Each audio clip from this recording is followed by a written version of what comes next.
merci beaucoup à la Coréade pour cette invitation. On est ravis d'être parmi vous pour dresser un petit état des lieux de la problématique du tabagisme et de la dynamique des politiques publiques à l'œuvre pour réduire la consommation de tabac. Donc on va parler de la France, mais aussi de l'Europe et au-delà de l'Europe. Alors cette problématique du tabagisme, ces dommages sanitaires sont assez bien quantifiés. On sait qu'aujourd'hui, ça représente une mortalité d'à peu près 8 millions par an, 8 millions de décès par an, dont 75 000 en France. Et donc, ce qu'on se propose de faire, je regarde les flèches. Ouais. Donc, c'est une présentation en 3 parties, avec d'abord un rappel des tendances épidémiologiques récentes. Ensuite, un point sur les mesures publiques qui ont été prises en commençant par les États-Unis pour réguler le tabac. Qu'est-ce que ça signifie aujourd'hui de réguler le tabac, et historiquement, comment ces politiques publiques se sont structurées. Et puis, dans une 3e partie, on fera une petite revue, assez brève évidemment, des instruments qui ont été démontrés comme efficaces pour lutter contre le tabagisme. Alors, pour commencer, quelques courbes. Pour illustrer ce qui est présenté comme un succès de politique publique, sachant que en sciences politiques, on le sait bien, c'est particulièrement difficile d'infléchir, de modifier les comportements individuels, et de ce point de vue-là, la politique publique contre le tabac, contre le tabagisme ou contre le tabac, on y reviendra, a été particulièrement efficace. Donc vous avez ici sur la courbe l'évolution du tabagisme parmi les adultes en France, qui montre plusieurs choses. D'abord, un mouvement de baisse depuis les années 90, avec en gros une première baisse d'à peu près 18% en 13 ans, en gros dans la quinzaine d'années qui ont suivi la loi Evin, et puis une deuxième baisse plus rapide, concentrée sur 3 ans, c'est-à-dire qu'elle est à peu près du même ordre, vous voyez 17-18%, à peu près du même ordre, mais sur simplement 3 années. Donc ça montre une accélération des résultats de cette politique publique, ce qui veut dire que entre 2016 et 2019, il y a eu 1/5 de fumeurs en moins, ce qui est un résultat assez spectaculaire quand on prend un peu de hauteur. Alors vous savez aussi que l'objectif du PNLT, c'est d'avoir la première génération d'adultes non fumeurs en 2032. Alors non fumeurs, ça veut dire quoi? Ça veut dire moins de 5% de fumeurs en population générale parmi les adultes, avec l'idée que les générations nées à partir de 2014 ne devraient jamais entrer dans le tabagisme. Alors si on regarde ce qui se passe du côté des jeunes, avec les chiffres de l'enquête Escapade à 17 ans, que vous connaissez bien, je pense, on voit à peu près la même évolution, c'est-à-dire une baisse continue. Aujourd'hui, on a 6 adolescents sur 10 qui ont expérimenté le tabac, contre près de 8 sur 10 il y a une vingtaine d'années. Donc là encore, une évolution assez importante, et également moins de fumeurs quotidiens, avec un quart seulement, j'allais dire à 17 ans, seulement évidemment en comparant à l'évolution. Ce qu'on voit, ce qui est intéressant sur la courbe, c'est l'accélération de cette baisse depuis 2014, avec un vrai décrochage qu'on peut interpréter, puisque c'est en fait la première génération qui a grandi dans un régime d'interdiction de la cigarette dans les lieux publics, c'est-à-dire que c'est la génération qui avait 10 ans au moment de la généralisation de l'interdit de fumer dans les lieux publics avec le décret de 2006, et qui a traversé l'adolescence dans un régime où la fumée était relativement invisibilisée. Le deuxième point intéressant, c'est la quasi-parité entre les comportements des jeunes filles et des garçons que vous avez sur le graphique de droite, avec un tout petit peu plus de garçons qui sont usagers quotidiens aujourd'hui. Et puis le troisième point, c'est que l'initiation au tabac a été effectivement retardée, c'est-à-dire qu'aujourd'hui, par rapport à il y a 20 ans, les adolescents, en moyenne, commencent à fumer plus tard qu'auparavant. On a gagné à peu près 8 mois par rapport au début des années 2000, et on voit la même évolution pour l'usage quotidien.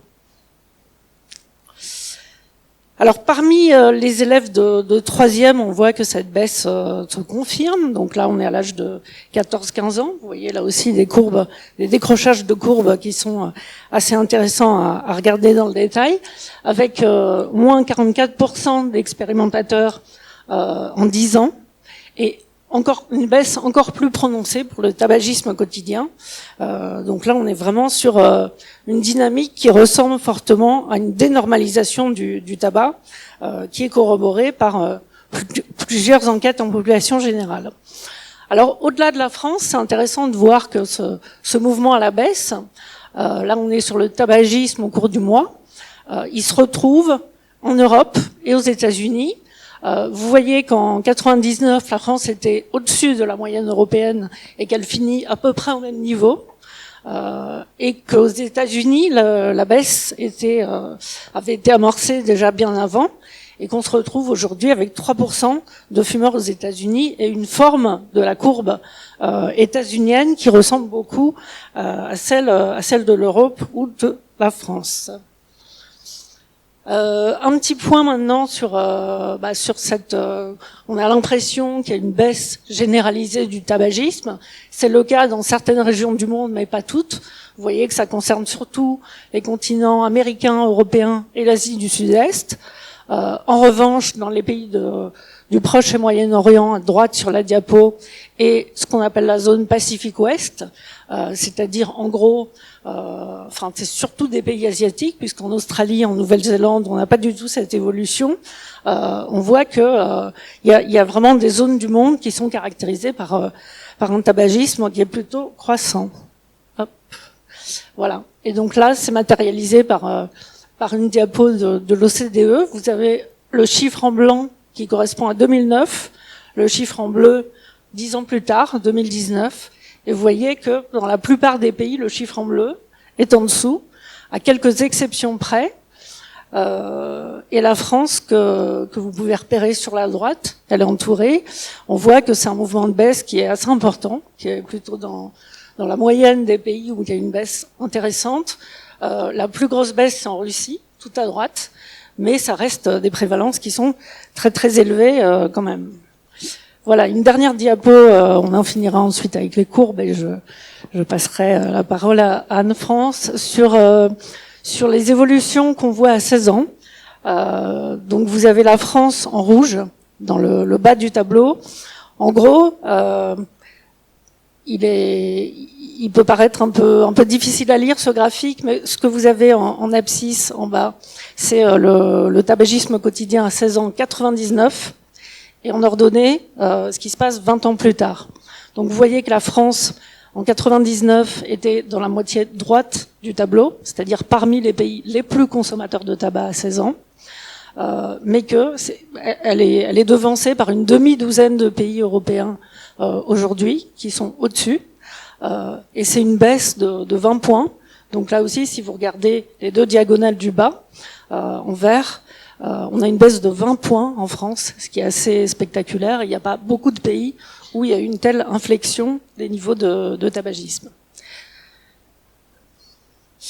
Voilà, et donc je passe la parole à Anne-France pour les aspects historiques et de politique publique.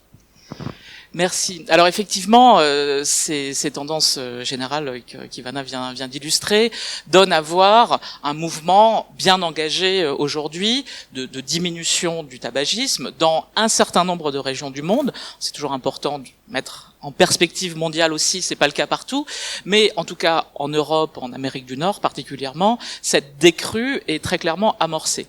L'idée c'est, alors c'est un peu mon prisme aussi puisque moi ma spécialité est plutôt celle des sciences sociales et de la science politique, de mettre en relation ces évolutions avec les politiques publiques, avec les modalités, les instruments de régulation de ce qui in fine relève de comportements individuels, mais à travers bien sûr tout un ensemble de mécanismes d'intermédiation et de règles. Et donc, si on s'intéresse un petit peu à la mise sur agenda de la question du tabac comme problème public, et particulièrement comme problème de santé publique, ce qui n'a pas toujours été le cas, hein, bien évidemment. On sait qu'en France, par exemple, c'est seulement la loi Veil en 1976 qui cadre le tabac comme étant aussi un problème de santé publique, et pas seulement un problème économique, fiscal, industriel, agricole, etc. Donc cet engagement des politiques publiques, on va d'abord très clairement le situer aux États-Unis. Quelqu'un a dit ce matin, je crois, que les Américains pouvaient parfois faire des choses intelligentes. Il se trouve que c'est bien aux États-Unis qu'on situe les premières impulsions résolues et puis l'étoffement régulier d'une action publique qui constitue le tabagisme en problème et qui met en place des instruments pour volontairement le réduire. Alors, les chiffres, effectivement, là aussi, sont spectaculaires, puisque en 1965, où la pratique est très peu encadrée, il y a très peu de restrictions, de limitations, on compte 42% de fumeurs parmi la population américaine. 50 ans plus tard, le tabagisme a été divisé par 3 pour atteindre, en 2015, un bas historique de 15%. Donc une diminution très forte sur un demi-siècle qui peut être associée effectivement avec une mobilisation des pouvoirs publics. Alors ce qui est intéressant bien sûr dans le cas américain, c'est la coexistence entre à la fois un espace qui est celui du marché, du tabac, avec des acteurs économiques très puissants, avec une dimension aussi culturelle, publicitaire, culture populaire très importante, mais dans le même espace aussi l'émergence d'un mouvement qui considère le tabac d'une toute autre façon et qui en fait un problème contre lequel il faut lutter. Et donc, après, évidemment, il faudrait creuser davantage, mais la façon dont les systèmes politiques, les systèmes de représentation permettent aussi la mobilisation de ces intérêts tout à fait contradictoires simultanément.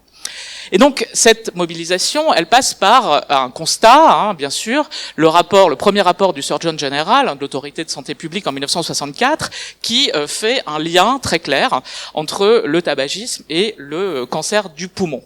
Et donc ce rapport va justifier l'engagement de mesures pour lutter contre ce qui est désormais désigné comme un fléau de santé publique.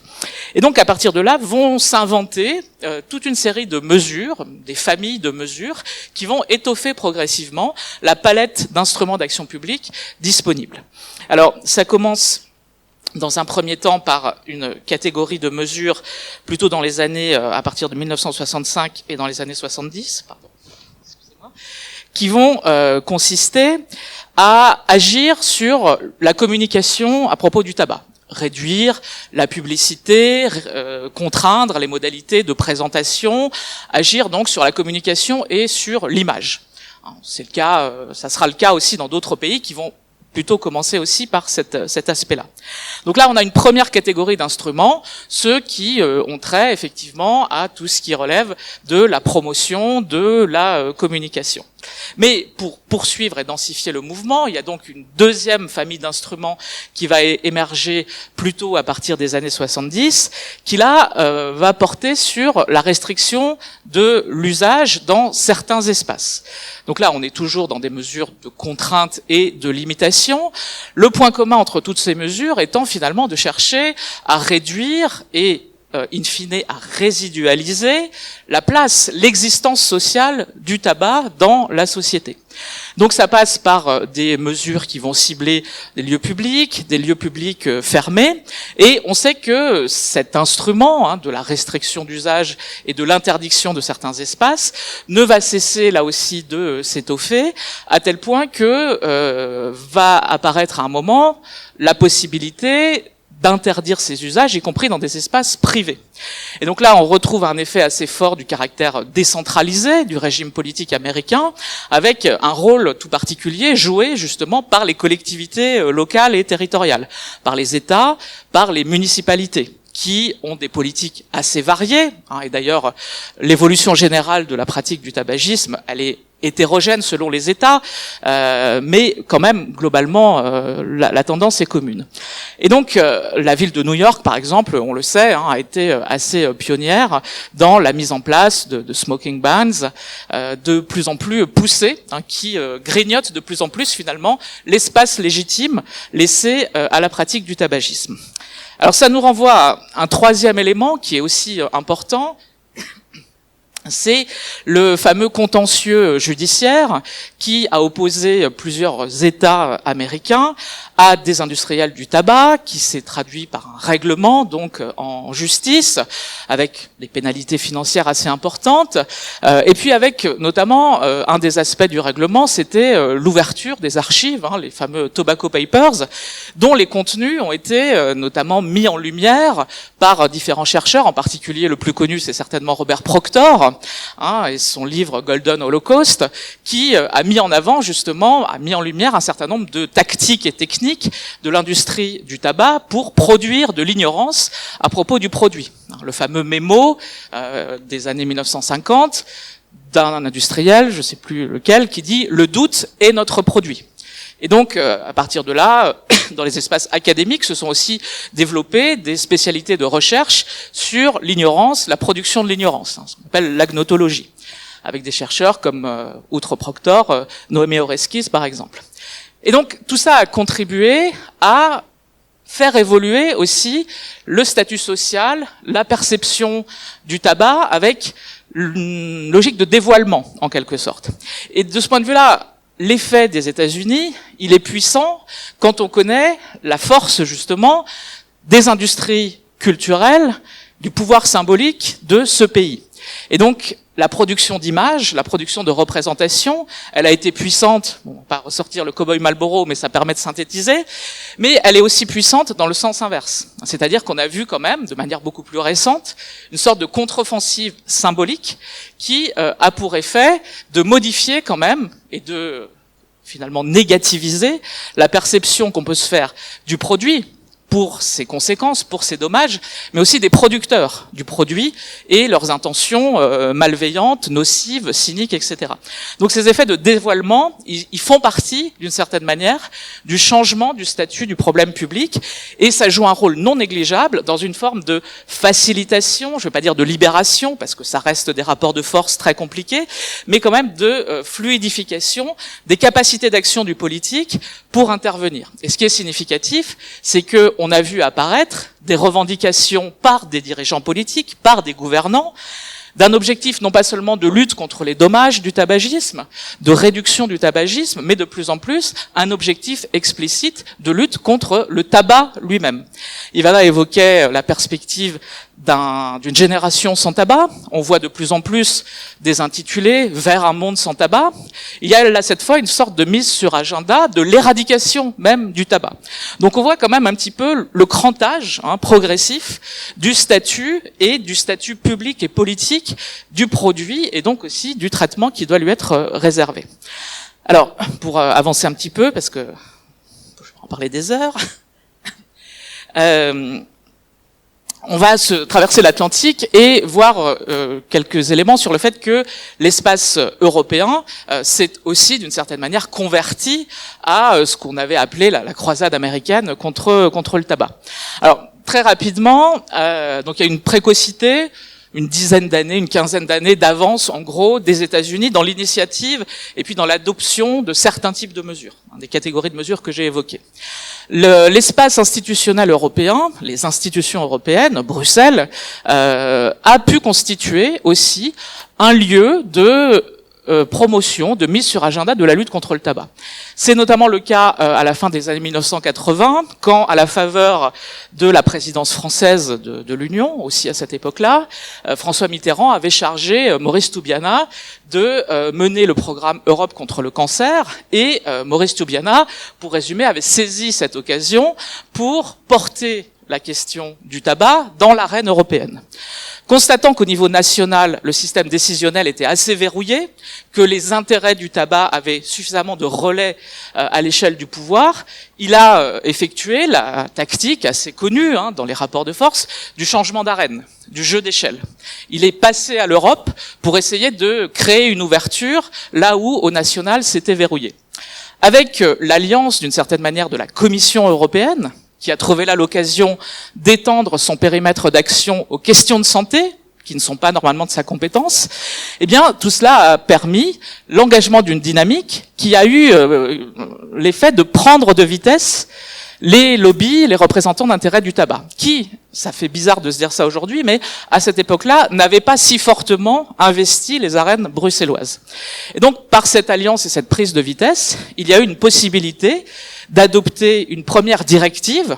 Donc c'est pas rien, c'est de la législation européenne sur la question du tabac. Donc c'est la directive qui a été appelée Goudron, qui visait notamment la composition et qui a bien servi justement, toujours dans ce jeu d'échelle, à la construction ensuite de la loi E20, puisque la directive Goudron c'est 1990. Ensuite, évidemment, la configuration a changé, les lobbies se sont reconstitués, remobilisés, et le système politique européen s'est davantage fermé. Et donc le jeu est redescendu vers les États. Et c'est là qu'on a vu, alors on est quelques années plus tard, donc encore une fois, le statut même du problème avait évolué. On a vu de nombreux pays européens adopter, au niveau national, des politiques, des initiatives, avec presque parfois l'idée pas d'une surenchère, mais d'une petite compétition pour la primauté, pour être le pionnier, le plus ambitieux dans des mesures. Alors on a beaucoup entendu louer le Royaume-Uni ce matin, et à raison, mais on peut préciser que, d'un point de vue strictement chronologique, c'est plutôt l'Irlande qui a adopté les premières mesures, que ce soit sur les interdictions générales dans les lieux publics, ou même sur le vote du paquet neutre au début de l'année 2015.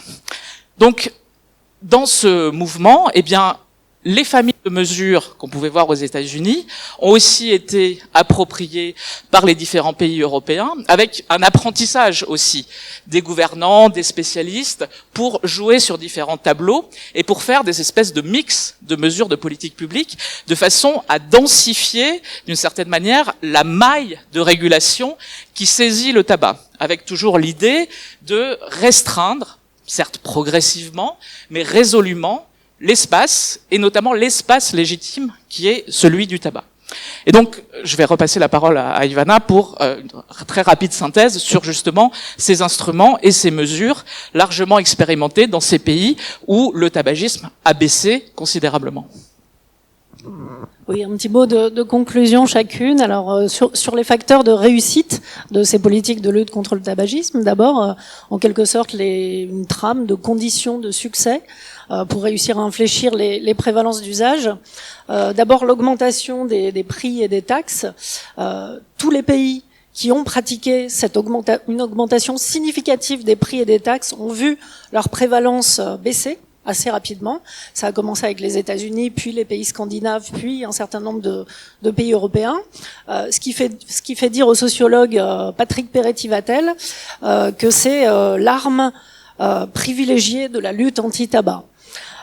C'est reconnu comme la mesure la plus efficace par l'OMS également. Et la Banque mondiale s'en est mêlée aussi, en estimant que une taxation de 2/3 à 3/4 du prix du paquet de cigarettes était de nature à vraiment dissuader les usages, c'est-à-dire à la fois l'entrée dans le tabagisme, mais également la poursuite de ce comportement. Le deuxième type de mesures qui sont documentées et démontrées comme efficaces, c'est ce qu'on peut classer dans les mesures de régulation sociale, consistant à réduire la visibilité de la cigarette dans l'espace public, à limiter la publicité. Cette recommandation de limiter la publicité, le marketing, elle est très importante et on la retrouve pour tous les autres produits, pour l'alcool évidemment, également maintenant pour le cannabis dans les États qui commencent à légaliser le cannabis. Donc on voit que c'est vraiment une restriction efficace, porteuse de résultats assez rapidement. Il y a ensuite les campagnes d'information et de prévention, dont l'efficacité est plus mitigée. En tout cas, les conditions de réception de ces stratégies de prévention sont vraiment une question. Alors, juste une diapo qui n'est pas tout à fait anecdotique, qui montre le durcissement des messages de prévention des années 70 à aujourd'hui. Vous voyez qu'à la fin des années 70, c'était une figure presque enfantine, d'un volatile qui marche sur une cigarette et qui appelle à prendre la vie à plein poumon.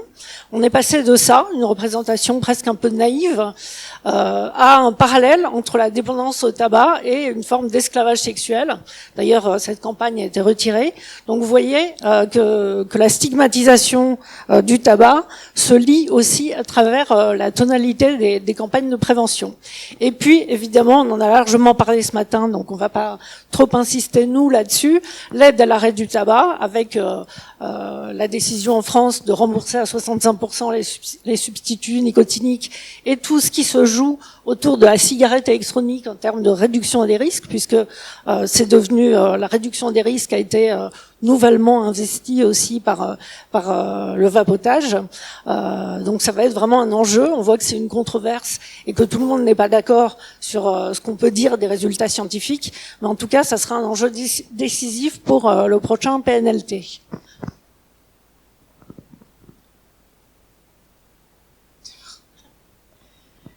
Voilà, donc vraiment pour conclure, l'observation synthétique d'un demi-siècle d'action publique internationale sur le tabac donne à voir la montée en puissance de cet effort, de cet engagement, sa diversification et une assez forte convergence malgré tout, à la fois dans les objectifs et dans les moyens. Alors évidemment, dans les grandes lignes, là, comme la comparaison internationale y prête souvent, on est obligé de schématiser un petit peu, mais le constat paraît quand même important, dans le sens où c'est pour ça qu'on a choisi d'appeler ça un petit peu la croisade contre le tabac, pour souligner l'importance de l'effort collectif, de la mobilisation et de la conviction d'agir justement. Alors cette question de la justice, elle ressurgit comme à chaque fois qu'on choisit des instruments de politique publique, avec l'interrogation sur les possibles effets pervers ou effets indésirables.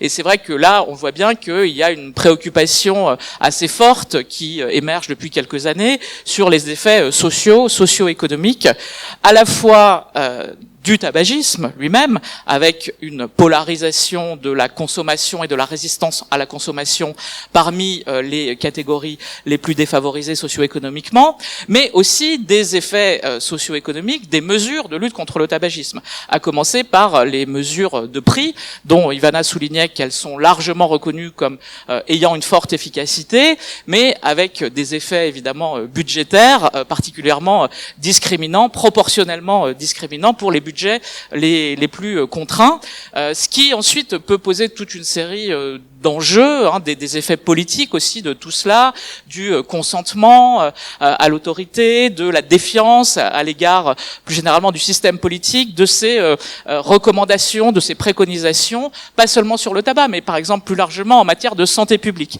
Donc il y a des enjeux assez sensibles qui se jouent derrière le choix des instruments.